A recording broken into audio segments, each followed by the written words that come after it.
Assalamualaikum warahmatullahi wabarakatuh dan salam sejahtera. Hari ini saya akan membentangkan tajuk iaitu isu dan cabaran integrasi agama dan spiritual dalam kaunseling. Nama saya Muhammad Radi bin Abu Syahim bersama penyelia Melati Dr. Profesor Madya Melati Sumari dan Dr. Safatul Aznin daripada Fakulti Pendidikan Universiti Malaya. So, sebelum saya mulakan, saya cerita sikit berkaitan dengan pendahuluan berkaitan dengan tajuk saya iaitu isu dan cabaran integrasi agama dan spiritual dalam kaunseling. Pada awalnya, saya nak jelaskan ada sedikit perbezaan dari segi makna dan istilah agama dan juga spiritual dari perspektif kaunseling. Yang mana agama dilihat sebagai suatu sistem amalan formal atau ritual yang teratur yang dikongsi dengan sekumpulan orang lain dengan kepercayaan tertentu. Manakala spiritual, kalau mengikut Glading dan Crockett pada 2019 melihat bahawa spiritual ini adalah suatu elemen dalam pencarian makna atau tujuan hidup yang melangkaui batasan panca indera manusia. Jadi kalau kita lihat di dalam kaunseling, istilah agama dan spiritual ni kadang-kadang digunakan saling bertindih, saling berkaitan. Sebab kadang-kadang ada individu yang beranggapan bahawa mereka mempunyai spiritual tetapi tidak terikat dengan agama. Malah ada juga yang beragama tetapi tidak ada spiritual. Di dalam agama ada juga unsur-unsur spiritual, malah dengan spiritual membawa kepada perkembangan ritual agama. Jadi apakah peranan agama dan spiritual? Di dalam kajian menunjukkan bahawa terdapat 3 faktor penting peranan agama dan spiritual. Yang pertama, saya akan menyentuh berkaitan dengan kehidupan. Kedua, berkaitan dengan kesihatan mental. Dan ketiga, peranan agama dan spiritual dalam terapi dan kaunseling. Jika dilihat menurut Fonza, apakah peranan agama dan spiritual terhadap kehidupan, kita boleh lihat bahawa pendapat Fonza pada 2019 ini silap spelling error, menekankan bahawa elemen agama dan spiritual ni memang tidak boleh dipisahkan daripada manusia kerana manusia itu perlu dilihat daripada sudut yang holistik, maka mereka saling berkaitan iaitu minda, jasad dan roh. Dan kita melihat bahawa elemen penting dalam membimbing individu dan agama dan spiritual ini adalah suatu elemen yang dikatakan penting dalam membimbing individu untuk tentukan tujuan dan makna hidup yang lebih realistik. Ini menurut Frank pada 2005. Kajian menunjukkan juga agama dan spiritual juga memberi peranan terhadap kesihatan mental. Yang mana kebanyakan kajian tentang agama dan spiritual menunjukkan terdapatnya hubungan yang positif dengan kesihatan mental yang positif. Jadi individu yang terlibat dengan aktiviti agama dan spiritual seperti doa, meditasi, membaca kitab dan lain-lain didapati lebih baik menghadapi tekanan berbanding individu yang kurang aktiviti agama dan spiritual. Ini adalah pendapat dan kajian oleh Coyne, rakan-rakan dan juga Pergama 1997. Jika dilihat dari sudut peranan agama dan spiritual terhadap terapi dan kaunseling, dia ada sedikit terhadap pendapat yang agak bercanggah dengan tokoh-tokoh sarjana barat psikologi seperti Sigmund Freud melihat agama ini sebagai satu ilusi yang dibentuk oleh manusia dan hasil daripada kebimbangan dan perasaan takut mati. Malah Alice melihat mereka yang berpegang kepercayaan agama dan spiritual ini adalah satu yang sama atau setara dengan pemikiran yang tidak rasional dan dikaitkan dengan gangguan emosi. Namun demikian, William James melihat agama ini suatu yang lebih positif kerana dia melihat bahawa agama dan spiritual ini sebagai penyumbang kepada kesejahteraan manusia. Adler dan Jung, pengikut daripada Sigmund Freud juga melihat bahawa agama juga amat penting dan dilihat ada mengintegrasikan di dalam teori mereka, iaitu kalau Adler terkenal dengan teori psikologi individu, manakala Jung terkenal dengan psikologi analytical, yang mana melihat bahawa ada teori dia yang mengintegrasikan elemen agama dan spiritual. Di dalam agama, peranan teori terapi kaunseling, peranan dia terhadap agama dan spiritual terhadap terapi dan kaunseling dilihat dalam kepelbagaian budaya. Yang mana kebanyakan klien itu datang daripada pelbagai budaya. Dan dia melihat bahawa klien yang datang daripada pelbagai budaya, yang mana agama dan spiritual itu dilihat sebagai membentuk pandangan umum, worldview dan pembentukan identiti. Malah menurut Corey pada 2017, untuk menjadikan sesi terapi dan kaunseling ini lebih berkesan, elemen jasad, minda dan spiritual itu perlu diintegrasikan. Integrasi agama dan spiritual dalam proses terapi dan kaunseling boleh menjadi sebahagian daripada teknik intervensi. Malah terdapat juga isu-isu agama dan spiritual yang bukan saja menjadi sumber sokongan ataupun intervensi, malah juga boleh menjadi punca masalah. Ini pendapat Gladys Nakokek dalam kajian dia lah. Barnett, Johnson dan Richards and Virgin. Malah sekiranya dalam kekurangan perhatian kita terhadap agama dan spiritual dalam kaunseling ini dapat menjejaskan proses kaunseling. Antaranya, kaunselor akan mudah membuat kesilapan dalam mendiagnos, seterusnya perancangan rawatan yang tidak sesuai kepada klien. Dan kaunselor juga mudah meletakkan nilai dan kepercayaan kepada klien dan tidak peka dengan kepelbagaian agama dan spiritual, menyebabkan boleh juga kaunselor berlaku counter transparent kepada klien, lebih-lebih lagi apabila mempunyai penganut agama yang sama. Jadi metodologi kajian saya gunakan melalui kaedah kualitatif dengan menggunakan pendekatan analisis dokumen, iaitu menggunakan jurnal artikel, buku-buku ilmiah yang berkaitan, bab dalam buku dan majalah atau surat khabar. Maka dapatan kajian menunjukkan bahawa isu-isu dan cabaran mengintegrasi agama dan spiritual dalam kaunseling kita boleh pecahkan kepada dua, iaitu luar negara dan dalam negara. Yang mana luar negara lebih melihat bahawa terdapatnya pemisahan agama dan spiritual. Yang kedua, isu yang berkaitan dengan kesihatan mental, isu dan cabaran berkaitan dengan kepelbagaian budaya, kekurangan latihan klinikal, pertimbangan etika. Dan dalam negara lebih menjurus kepada perkembangan kaunseling, terutamanya kaunseling Islam, melihat bahawa masyarakat Malaysia merupakan sebuah masyarakat majmuk dan kekurangan latihan klinikal, juga pertimbangan dari segi etika. Kita pergi satu-satu dulu. Okey, dapatan kajian luar negara menunjukkan pada awalnya peringkat awal agama dan spiritual ni dipisahkan atau diabaikan di dalam elemen kaunseling iaitu terapi dan psikologi dan kaunseling ataupun kesihatan mental. Sebab terdapat tokoh seperti Freud dan Ellis yang melihat agama ni sesuatu yang negatif. Malah terdapat juga satu konsep yang dipanggil the separation of church and state lah. Maknanya adanya satu pendapat secularism yang mana agama dan hal-hal duniawi dan ukhrawi itu perlu dipisahkan. Dan di barat juga memang terkenal dengan konsep yang dipanggil natural selection, kuasa semula jadi, iaitu ini diperkenalkan oleh teori evolusi Darwin. Jadi banyak tokoh-tokoh barat ketika itu terpengaruh dengan teori evolusi Darwin yang menolak kuasa Tuhan ini. Dan kita juga melihat bahawa di barat juga ada kemajuan sains yang mana menekankan kajian dan kajian yang bersifat yang boleh dikaji dengan menggunakan panca indera. Oleh demikian, mereka menolak agama dan spiritual ni dalam kaunseling ni ditolak pada awalnya. Namun terdapat juga minat di kalangan sejarah barat tentang agama dan spiritual ni.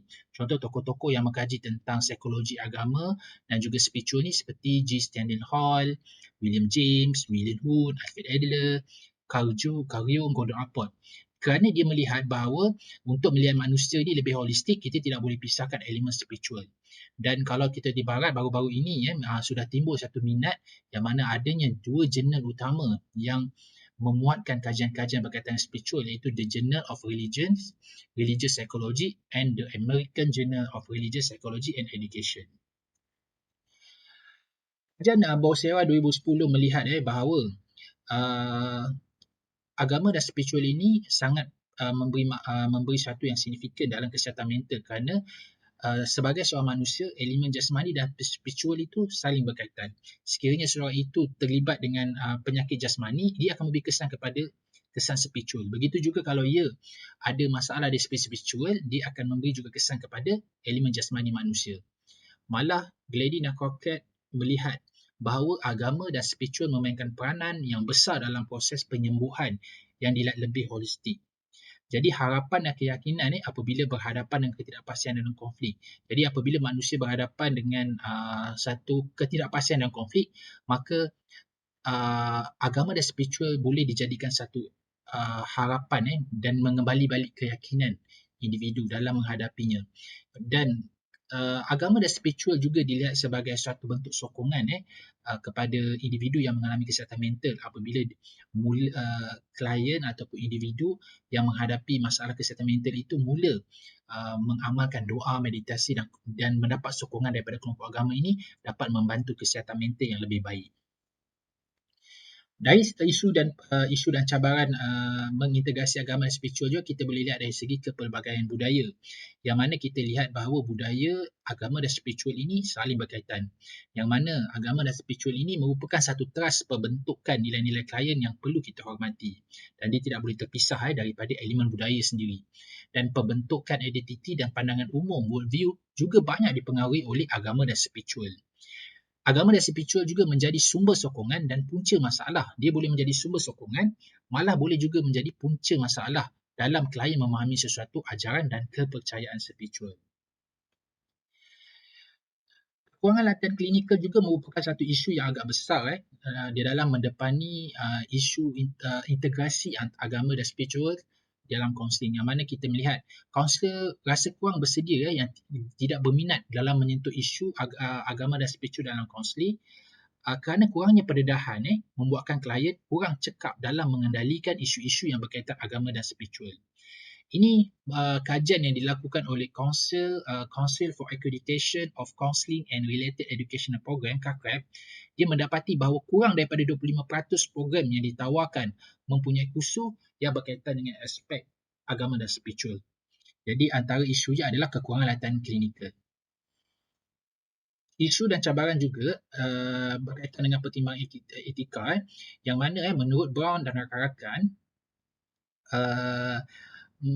mempunyai sistem nilai yang berbeza antara kaunselor dan juga klien itu merupakan satu penghalang dalam kita membina kepercayaan dan hubungan terpolitik dalam kaunseling. Itu ada satu kajian dia. Maka dalam segi pertimbangan etika, isu dan cabaran berkaitan dengan luar negara itu banyak berkaitan dengan konflik duit peranan, dia keliru sama ada nak jadi kaunselor ataupun pendakwa, dan juga boleh terjadi kalau isu mengintegrasi ini apabila dia berisiko kaunselor itu berisiko dalam melangkaui sempadan kecekapan, pelanggaran batasan profesional kaunselor dengan meletakkan nilai dan kepercayaan kaunselor pada klien. Jadi kaunselor juga terjerat dengan unsur-unsur tahyul dan mistik dan boleh terjadi malpraktis apabila kaunselor bertindak bukan sebagai kaunselor, mungkin bertindak sebagai ustaz, ustazah atau pendakwa. Jadi dari segi pertimbangan etika juga terdapat juga kaunselor yang terpalit dengan isu meremehkan isu kepercayaan agama dan spiritual klien, maksudnya tak respect pegangan nilai agama dan kepercayaan ataupun nilai spiritual oleh klien. Itu adalah isu yang berkaitan dengan luar negara. Jika di dalam negara kita melihat bahawa di dalam negara kita majoritinya adalah Islam, dan kita banyak perkembangan integrasi agama dan spiritual ini banyak berkaitan dengan perkembangan agama Islam itu sendiri ataupun perkembangan kaunseling Islam. Ini banyak dikaitkan dengan kebangkitan dari semangat Islamisasi ilmu yang mana ingin mengkaji atau menggali ilmu Al-Quran dan Sunnah. Dan pada persidangan yang telah dilakukan pada tahun 1978 di Riyadh, Arab, iaitu seorang tokoh psikologi Muslim iaitu Malik Badri telah mengutarakan membentangkan satu seminar atau satu tajuk yang diberi nama The Dilemma of Muslim Psychology, yang mana dia memberi pendapat kepada kaunselor Muslim perlu merujuk kepada asas Al-Quran, sumber-sumber Al-Quran dan Sunnah, dan tidak meniru idea barat tu secara membuta tuli, kerana dalam hadis memang terdapat golongan Yahudi Nasrani ni akan membawa orang-orang Islam ini hingga ke lubang biawak. Jadi daripada hadis itu lahirlah tokoh-tokoh yang mana berminat dalam mengkaji kaunseling terutama dalam perspektif Islam. Contohnya Wan Abdul Kadir pada 2006, dia melihat bahawa kaunseling atau terapi dan kaunseling ini perlu ada hubungan bukan sama manusia tetapi juga dengan pencipta. Malah Osman Muhammad 2005 telah memperkenalkan satu teori psikologi kognitif ad-din yang mana memahami fitrah perlakuan manusia dari sudut Islam yang lebih komprehensif. Di Malaysia juga kita merupakan satu masyarakat majmuk yang mana majoritinya adalah agama orang Melayu dan Islam, iaitu terdiri daripada 61.3%. Malaysia juga kapasitinya ada juga Buddha iaitu 19.8%, Kristian 9.2%, Hindu 6.3%, Confucius, Tao dan agama tradisi Cina yang lain sebanyak 100.3%, dan lain agama 0.7%. Ini dikeluarkan oleh Jabatan Perangkat Malaysia pada tahun 2010. Jadi Islam sebagai agama persekutuan, namun agama lain masih bebas untuk menganut dan mengamalkan agama mereka menurut perkara 3 di dalam Perlembagaan Malaysia. Di Malaysia, kita melihat bahawa agama itu sangat penting yang mana telah diletakkan dalam prinsip hukum negara iaitu kepercayaan kepada Tuhan. Dan falsafah pendidikan kebangsaan juga melihat bahawa uh, satu usaha yang berterusan dan seimbang perlu ada dalam pendidikan kebangsaan dari segi jasmani, emosi, rohani yang merangkumi agama dan spiritual dan juga intelek.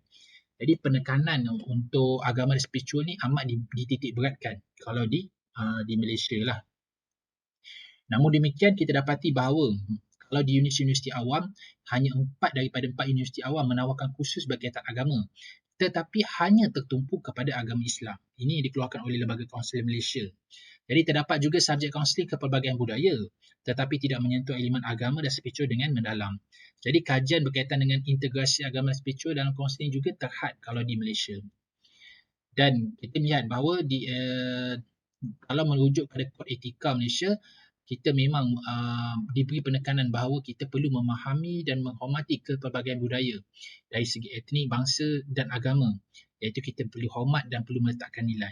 Jadi dalam pertimbangan etika juga kita sangat menitik beratkan tentang kesedaran kaunselor itu untuk memahami dan menghormati nilai-nilai agama dan spiritual yang dipegang oleh klien dari pelbagai budaya. Oleh demikian, boleh dikatakan secara kesimpulannya, ramai profesional kaunseling melihat agama dan spiritual ini adalah sebahagian daripada kepelbagaian budaya. Kalau kita tengok daripada aspek kaunseling, agama dan spiritual ini diletak di dalam aspek kepelbagaian budaya sebab di dalam kepelbagaian budaya, elemen agama dan spiritual ini dilihat sebagai suatu bentuk dalam kita memahami identiti dan worldview pandangan umum klien. Dan elemen agama dan spiritual ini dalam kaunseling juga dijadikan sebagai satu alat intervensi untuk membantu klien untuk menghadapi permasalahan klien. Oleh itu, penting bagi kaunselor memahami, meneroka dan meningkatkan kecekapan elemen agama dan spiritual untuk membantu perancangan rawatan dan sesi kaunseling ini agar menjadi lebih berkesan. Itu sahaja daripada saya. Sekian, wabillahi taufiq wal hidayah. Wassalamualaikum warahmatullahi wabarakatuh.